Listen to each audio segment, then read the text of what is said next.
Hello po sa inyo mga ka-Jansky, kumusta po kayo? At ngayong araw na ito ay meron na naman po tayong bagong ipapahagi sa inyo na kung saan ito po ay mga simpleng paraan para mas lalo pa maka-attract ng good luck ngayon sa sapinyaman man o pananalapi.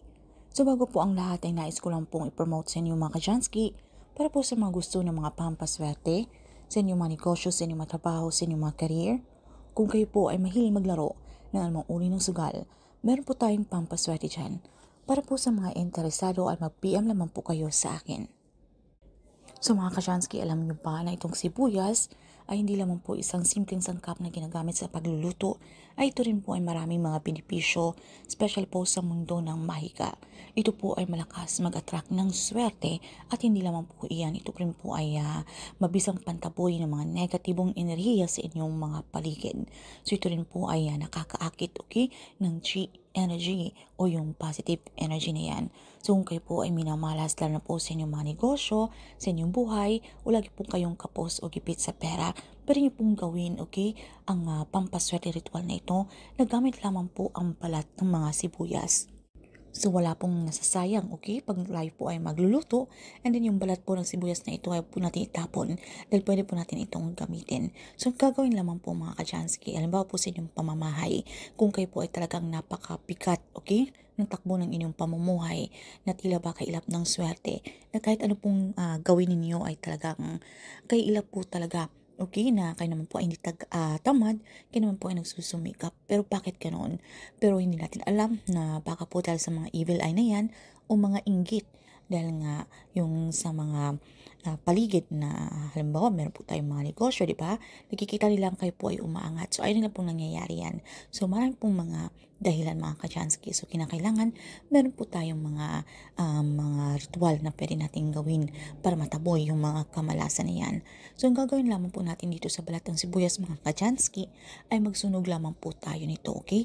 Sabayin nyo lamang po ng isang itong kurot ng asin, okay? Pag tayo po ay magsusunog. So kasi ang asin ay isa rin po sa malakas para pantaboy ng mga kamalasan na yan. So yung mga balat ng sibuyas at isang kurot ng asin mga ka-Jansky ay magsunog lamang po kayo nito dahil nakakatulong po, okay, ang itong usok na kung saan nakakatanggal po ito ng mga negatibong enerhiya sa paligid. Especially po gawin nyo po ito kung saan po yung area ng iyong pamamahay na tila kabigat po ng inyong pagkiramdam na feeling nyo po marami pong mga nananahan ng mga negative energy.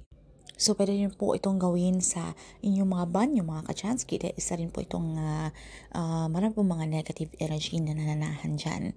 So, kinakailangan na kapag tayo po ay nagpapausok, isa-isip nyo po ang inyong mga gustong makamit sa buhay, na kung ano man po yung mga problema ninyo sa halimbawa sa usaping pananalapi, ito po ay mawawakasan na, di ba? So, kinakailangan na tayo po ay maging positibo.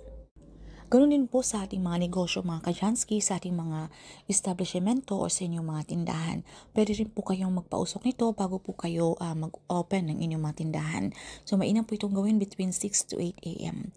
So ito po ay napaka mabisa, okay, na ito po ay hindi po alam ng karamihan na pwede nyo po itong gawin, okay, gamit lamang po ang balat ng sibuyas. At pagkatapos kung yung mga abo nito mga ka-Jansky ay pwede nyo po itong isapoy sa harapan ng inyong mga tahanan ng inyong mga front door o ng inyong mga main door. O kung sa inyong mga negosyo naman, itapon nyo po ito sa harapan po ng inyong mga tindahan. So, ayun lamang po ng mga ka-Jansky. Good luck po sa inyo. At kinakailangan na patuloy pa rin po tayong magsumikap, tayo po ay magsipag. Mag-isip pa rin po tayo ng mga aksyon o papaplanong gagawin kung paano pa po tayo mas lalong umangat. Dahil nakikita yan ng universe na kung tayo po ay talagang nagsisipag, okay, na tayo po ay gustong umangat talaga sa ating buhay, ay tayo po ay kanyang gagantimpalaan, okay?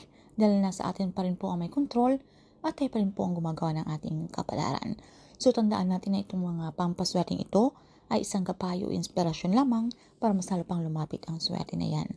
So yun naman po mga ka-Jansky, kung meron po kayong mga katanungan o hindi man masyadong klaro sa topic na ito, ay paki-comment na lamang po sa ibaba.